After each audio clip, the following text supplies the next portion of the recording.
नमस्कार प्रेक्षकांनो, कसे आहात? आज आपण नशिबान मालिकेचा आजचा भाग म्हणजेच 12 फेब्रुवारीचा भाग बघणार आहोत. तर चला बघूया. गिरिजा आपल्या रूममध्ये असते गिरिजा. तेथे सावी येते आणि गिरिजाला धमकवत असते. सावी म्हणते, गिरिजा तुला काय वाटलं ग? तुझी चाल मला कळणार नाही का? गिरिजा आपली शांतपणे सावीला उत्तर देते की मला काय माहिती. गिरिजा म्हणते, काय असतं ना ग, नेहमी वाकडी चाल चालणाऱ्या माणसाला सरळ चाल कधी कळतच नाही. प्रेक्षकांना इथे सावी मोठ्या तोऱ्याने गिरिजाला म्हणत असते की तू अशी नाटकं करून गावकऱ्यांसमोर जाहीर माफी मागून रुद्रच्या मनात जागा मिळवशील काय? गिरिजाना इथे सावीला खूप जबरदस्त उत्तर देते. अगं, त्यांच्या मनात आधीपासूनच माझ्यासाठी जागा आहे, कारण मी लग्न केलं आहे ना. तू ना उगाचच मध्ये लुडबुड करू नकोस.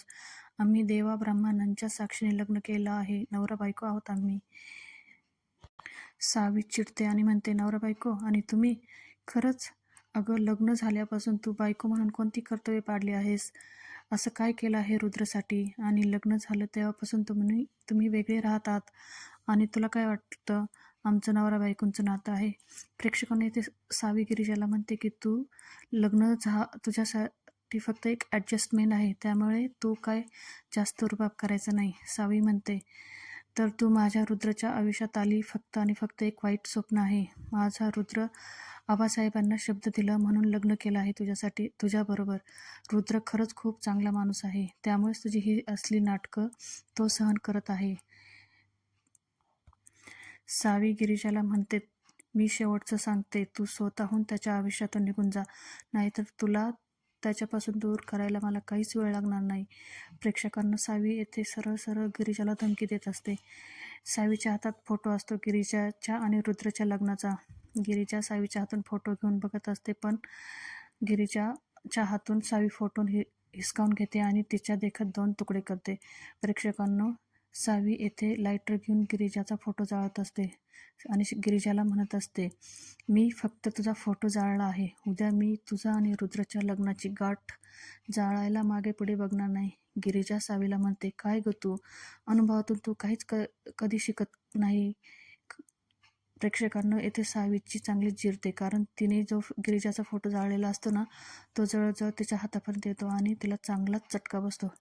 गिरिजा म्हणते, काय मग सावी, पाहिलंस का? तू आमच्या सुखाला आग लावायला जाशील ना, तर स्वतःच जळून खाक होशील.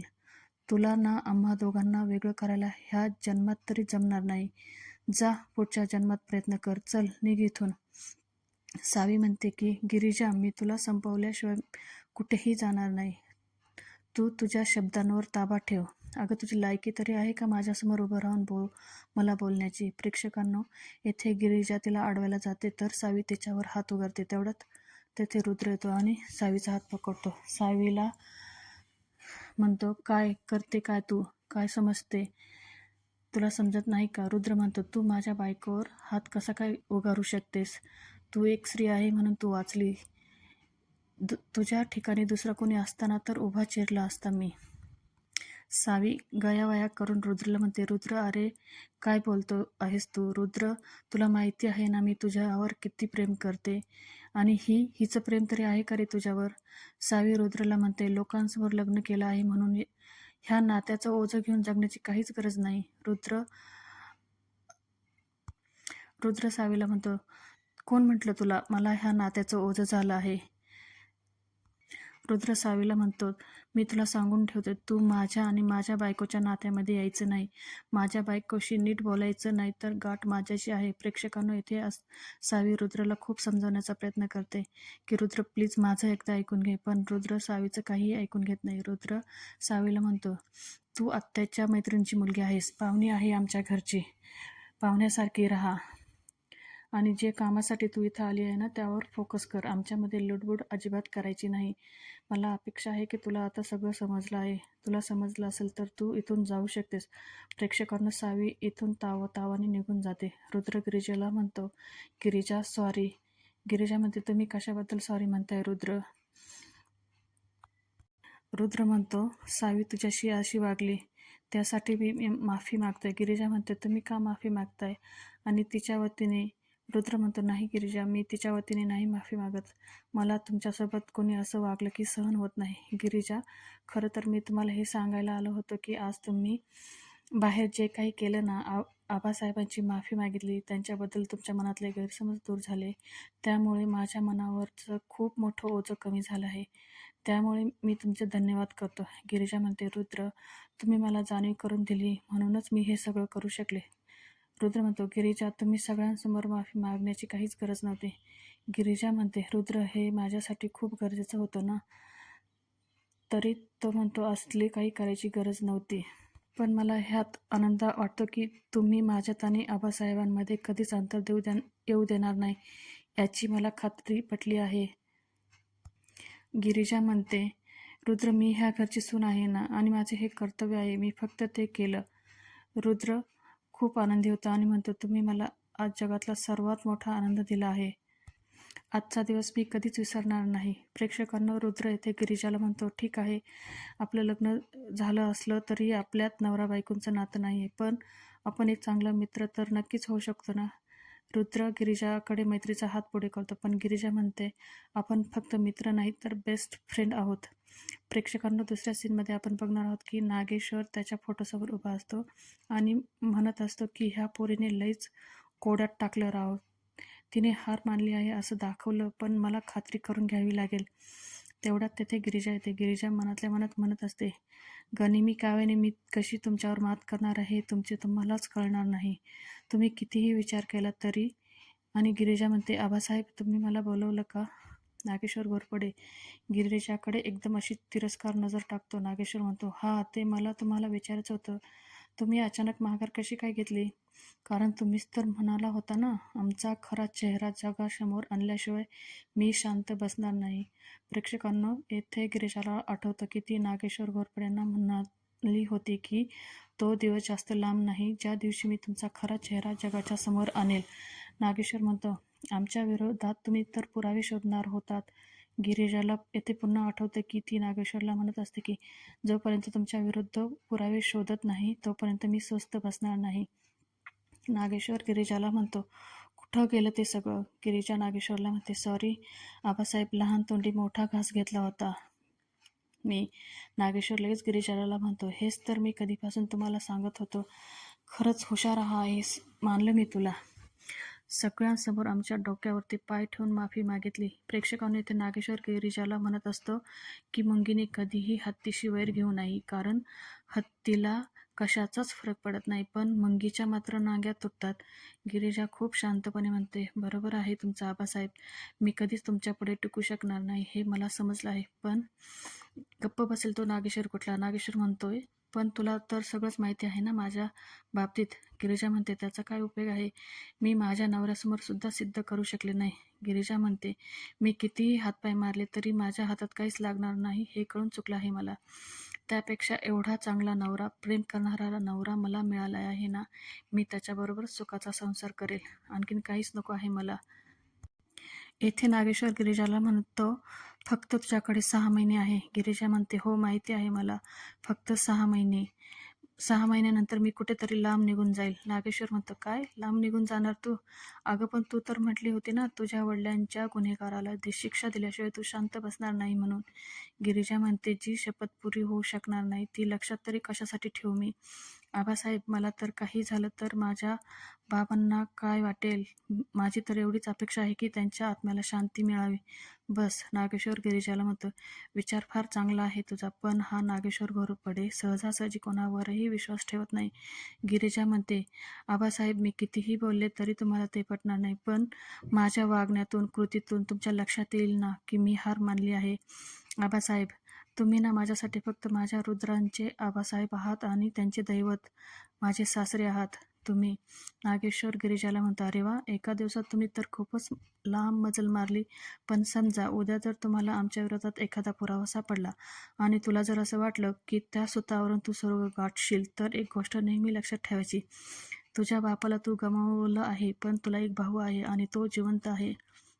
गिरिजा खूप घाबरते आणि म्हणते, म्हणजे तुम्ही मोनूला? नागेश्वर म्हणतो, नाही नाही, अजून आम्ही त्याच्यापर्यंत पोचलो नाही, पण ज्या दिवशी आम्ही तो विचार करू ना, त्या दिवशी त्याला शोधायला आम्हाला काही अवघड जाणार नाही. आणि एकदा का तो सापडला तर त्याचं मी काय करू शकतो हे तुम्हाला सांगायची गरज नाही.